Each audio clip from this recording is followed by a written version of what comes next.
Hi everyone, welcome to AG Triathlon, to a race recap episode. Today I have with me second place from Ironman Brazil, Arthur Ferraz. Hi Arthur, how are you doing? Hi Adam. It's a pleasure to be here and to talk a little bit about my race and all the things going back 1 week back then. Yeah, the pleasure is all mine. First of all, congratulations, phenomenal performance. Tell us a bit about yourself. Thank you. I'm Arthur. I'm 42 years.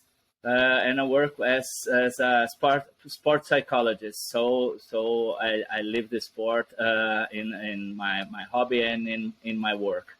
I started doing triathlons in 2001. In 2011, I started doing Ironman, and this in Brazil was my 19th Ironman. So I think my 20th Wow. will be in Kona. Excellent. That sounds like you have quite the history in the sport.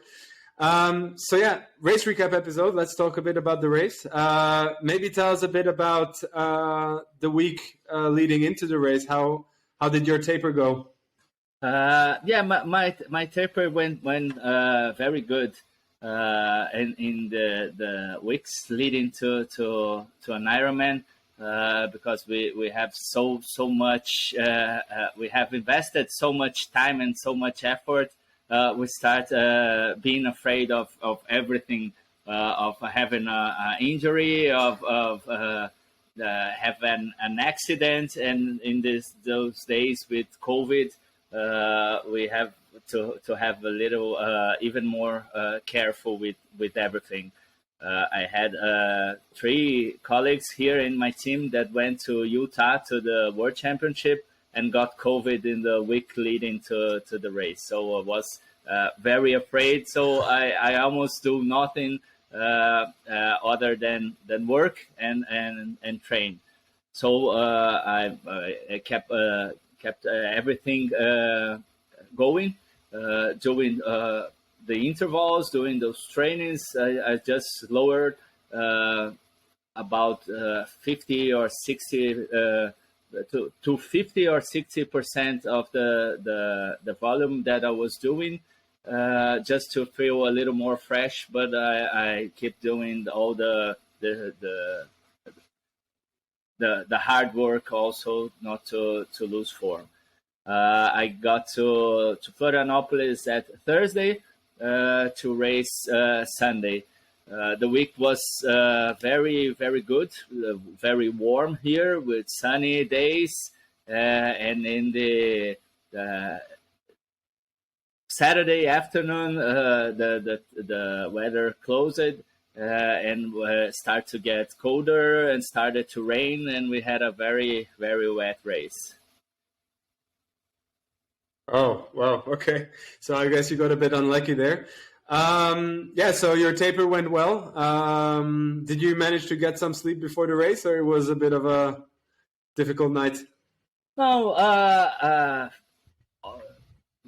because of my experience in those races, and also because of my work, working with the mind in sports, I think I'm very trained to stay cool in the race week.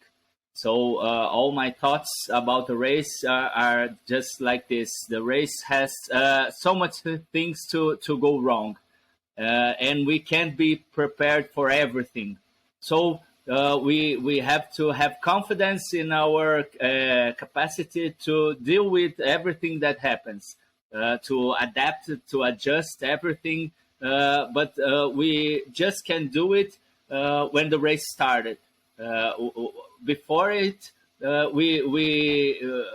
every time that we start to thinking about everything that can happen in the race, our mind will go in, will start to race, and the stress will go up. And we will lose control of the situation. So I just, when I think about the race, I think about how confident I am in my work, in my training, and that I will have to wait for the race to start, for the gun go off. So I will have the opportunity to put everything in place. So I usually sleep very well, and I usually don't have so many problems with anxiety and things like that. Wow, that's excellent. So, yeah, I mean, later we might dive a bit deeper into how being a sports psychologist also helps you in your performance itself. But for now, tell us about the swim. How was the beginning of the race? Yeah, we are having now in almost every race in the world those rolling starts. And I was an athlete that deal very good with mass starts because I have a hard start, and I don't get more very anxious, so I can put myself in a good place, in a good fit, and get a good rhythm. But I'm not so good with in swimming alone. So it's a very tricky condition to find someone in the middle of those rolling starts that have a rhythm near mine, so I can share the work. So I lost this good positioning, and I have to I swim in the race almost alone. So in the end of the first lap, I caught a group and get off the water with this group that I left behind in the second lap, and in the end of second lap I caught another group, but I think it was maximum 5 or 10 minutes of the 50 that I swam with someone. The other time I swam alone. But I was training this, and I was able to keep a good rhythm. That was not my best time because the sea was a little choppy. But I was very good in a very good position when I get off the water, and then I get on the bike in a place where I could be competitive. Yeah, perfect. So I saw that you did a 52-minute swim, which is really good, of course. And then I see that you did the fastest bike of the age groupers. So is that your strong suit then, the bike? Yes, I have a very strong bike. It's something that I like very much, and something that helps me a lot of times, but also something that gets in my way a lot of times, because there's sometimes that you must go hard because you can, but there's sometimes that even if you can, you shouldn't. So I got in the bike, and my strategy was to follow my plan, not to overpower anywhere. And if I was feeling good after the 140K, I was allowed to push harder to open more a gap. But I have a very strong bike. I was I think so many times first off the bike in Ironman Brazil, was first off the bike last year in Ironman Cozumel. I was already top 10 2 times in Kona out of the bike.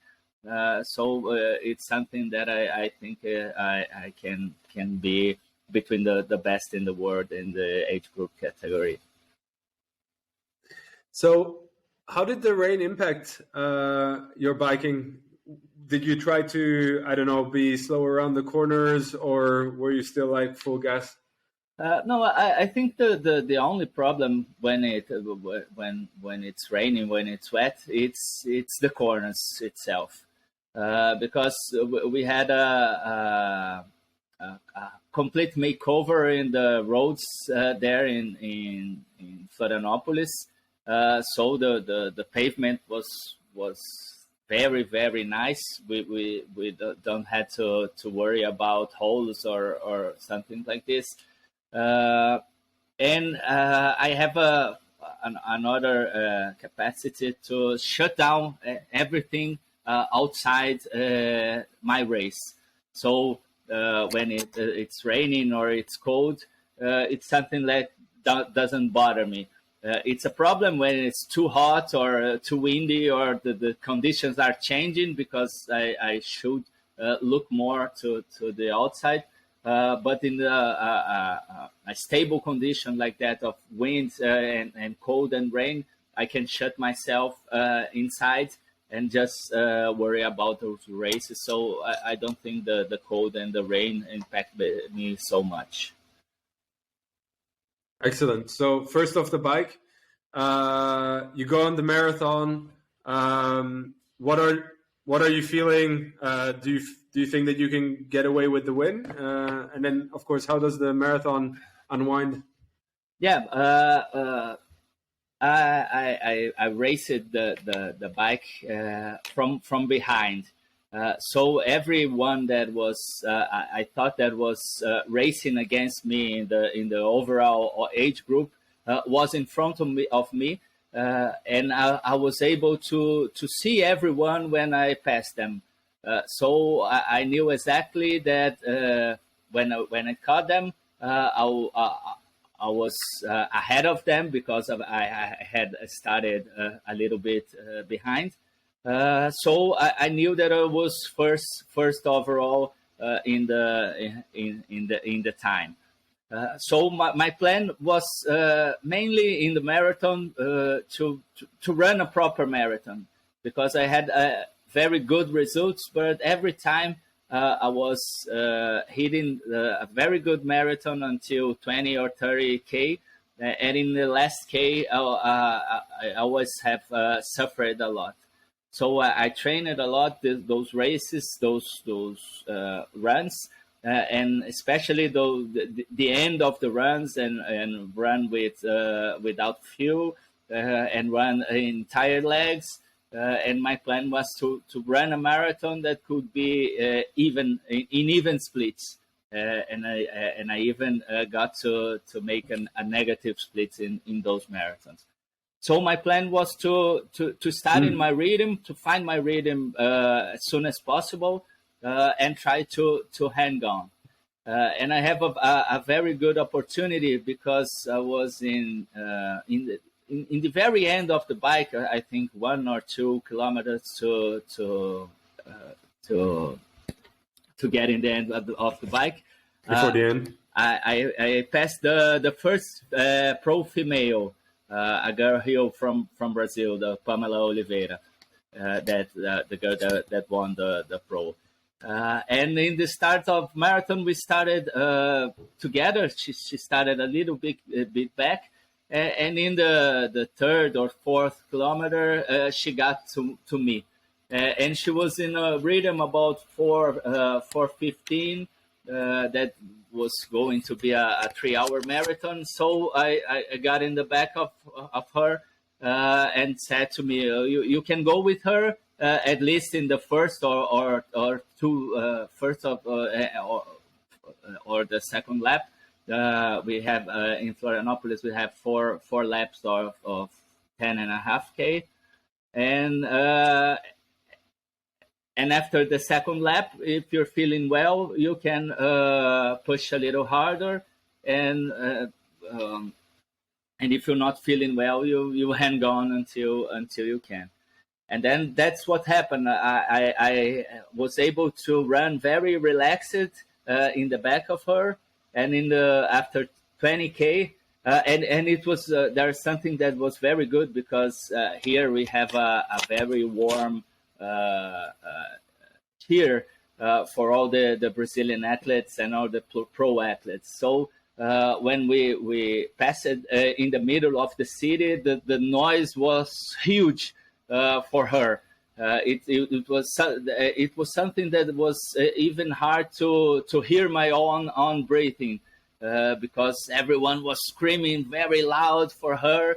and was just saying to myself, relax, stay in the rhythm, follow her. And the main question in the run, it was finding the right balance between follow my own rhythm and compete with the other two athletes. That was the first overall, that was Bruno, and the third overall, that was Jose. So in the first 20K, in the first 2 laps, I decided to stay in my own rhythm and stay with Pamela Oliveira, the first female pro.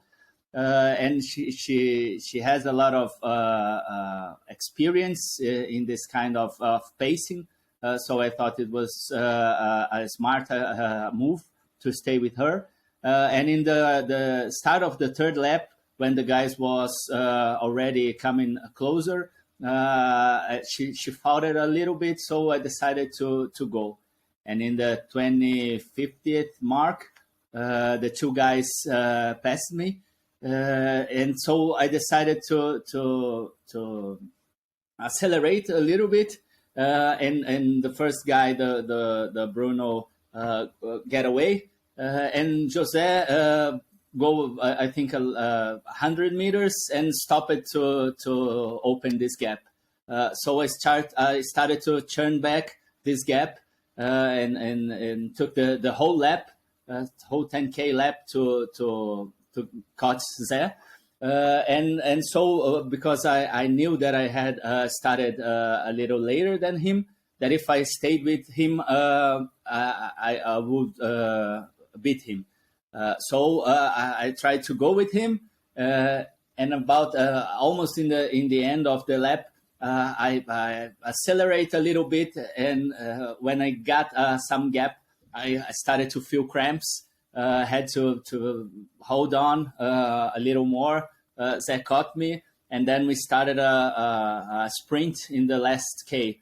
So I think we ran the last K in 350 kilometer. Lower than the 624 mile, and so and there was a little problem because by the tracker, everyone was thinking that our difference was 8 seconds. So everybody was telling him and telling me then we need to stay closer by 8 seconds. And in the end, it was 40 seconds. But he started to sprint, trying to find those 8 seconds. And I started to sprint, trying to hold on this 8 seconds. And we ended the race sprinting. And in the end of the race, I was ahead of him. Then I was second overall, and it was a huge race. That does not sound like a pleasant final kilometer of an Ironman. So massive congrats on your second place, and that you won that race for second. What I'm curious about, right? You're a sports psychologist, which means that I guess you're mentally very tough and prepared for these type of these type of performances and these type of fights that you might have. So how do you think it helped you, your background? How did your background help you win this particular fight? Yeah, I think it's, I just posted something about it. Because of the characteristics of this year's race, that was very cold and raining all the time. The race, this type of race favors those athletes that are a little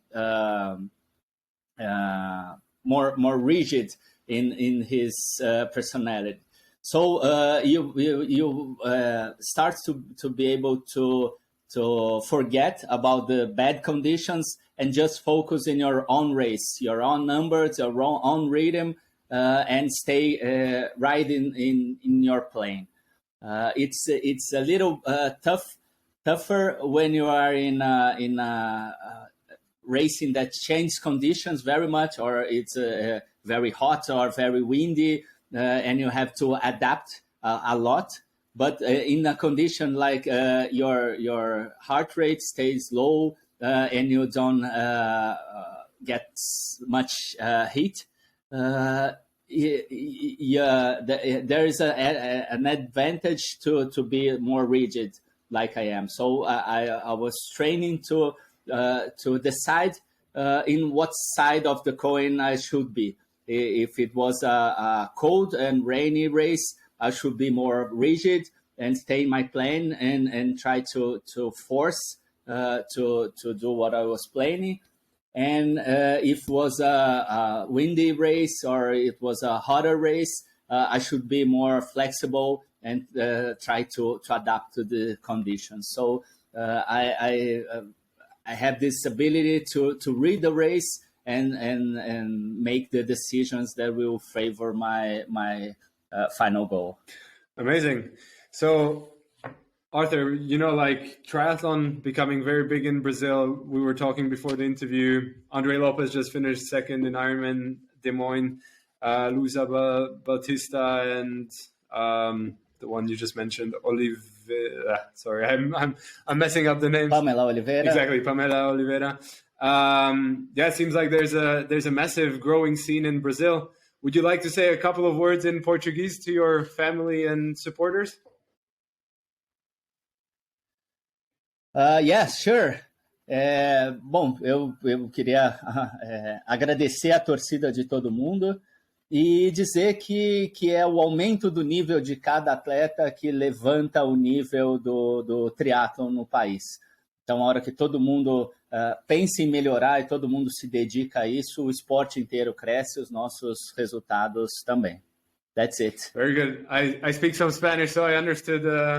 I understood a couple of words. So Arthur, wishing you all the best for the rest of the season. I take it you're going for Kona.